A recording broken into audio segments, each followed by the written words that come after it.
100 jours de prière, jour 100, mercredi 11 mai 2022. Action de grâce et louange à Dieu. Lisons Somme 100, les versets 4 et 5.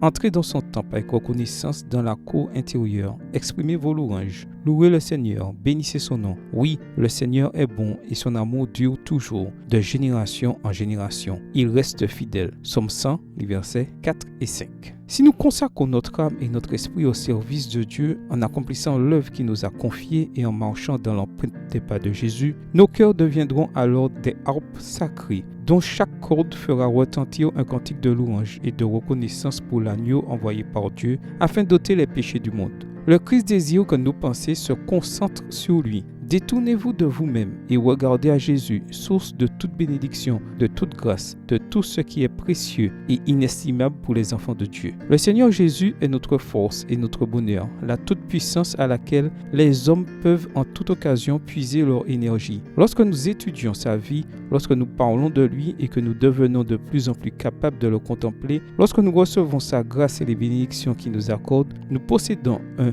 enrichissement qui peut servir aux autres. Débordant de gratitude, nous communiquerons à nos semblables ces bénédictions qui nous ont été si généreusement accordées. Ainsi, en tant que bienfaiteurs et obligés, nous croissons en grâce. Un puissant flot de louange et de gratitude se déverse sans cesse de nos lèvres. L'esprit de douceur de Jésus fait monter un chant de louange dans nos cœurs et nos âmes sont exaltées par un sentiment de sécurité. La justice indéfectible et inépuisable du Christ devient notre justice par la foi. Paul et Silas connaissaient le secret pour élever leur cœur au-dessus de leurs problèmes et entrer dans la présence et la puissance de Dieu. Par la louange et l'adoration, leurs cœurs ont été élevés dans la présence joyeuse et la paix de Dieu et ont fourni à Dieu un canal pour que sa puissance opère dans leurs circonstances. La Bible dit que Dieu siège au milieu des louanges de son peuple.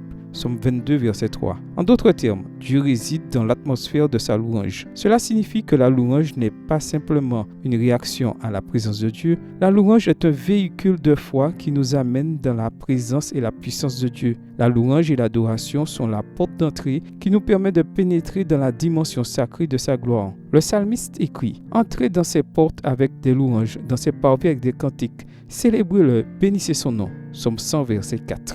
Question venant du fond du cœur. Consacrez-vous votre cœur et votre esprit au service de Dieu avec un cœur reconnaissant? Marchez-vous dans les pas de Jésus afin que votre cœur devienne une harpe sacrée dont chaque accord exprime la louange et l'action de grâce à Dieu? Louez-vous Dieu de sorte qu'il réside dans l'atmosphère des louanges alors qu'il vous introduit dans sa présence et sa puissance? Prenez-vous exemple sur Paul et Silas en connaissant le secret de la façon d'élever votre cœur au-dessus de vos problèmes et d'entrer dans la présence et la puissance de Dieu. Faites-vous du Seigneur Jésus votre force et votre bonheur, le grand réservoir dans lequel en toute occasion vous pouvez puiser force et bonheur. Prions. Prions pour que nous trouvions la joie d'entrer dans la présence de Dieu avec un cœur reconnaissant et que lorsque nous entrons dans ses cours, nous ayons toujours une attitude de louange. Prions pour que nos cœurs deviennent une harpe sacrée et que chaque accord exprime la louange et l'action de grâce. Prions pour que tous les membres de notre Église aient un cœur qui devienne une harpe sacrée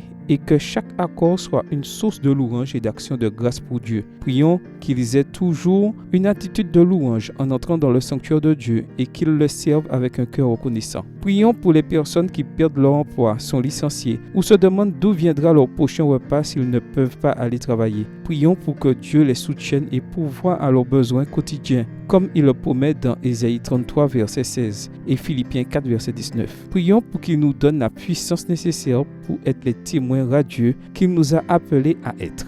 Prions pour la guérison physique et la subsistance en particulier pour ceux qui souffrent encore de problèmes de santé ou financiers. Prions pour que le Saint-Esprit permette aux pasteurs du monde entier de continuer à guider leurs membres. Amen. Et merci à tous d'avoir suivi ces 100 jours de prière et que le Seigneur vous bénisse.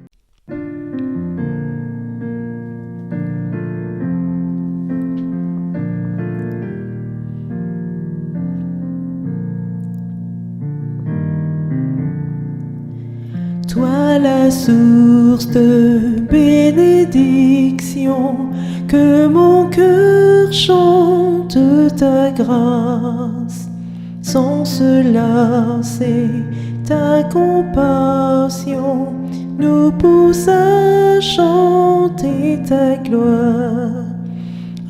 apprends-moi toujours t'adorer, que je célèbre ta bonté, tandis que j'attends ton retour, plein de joie, rempli d'amour.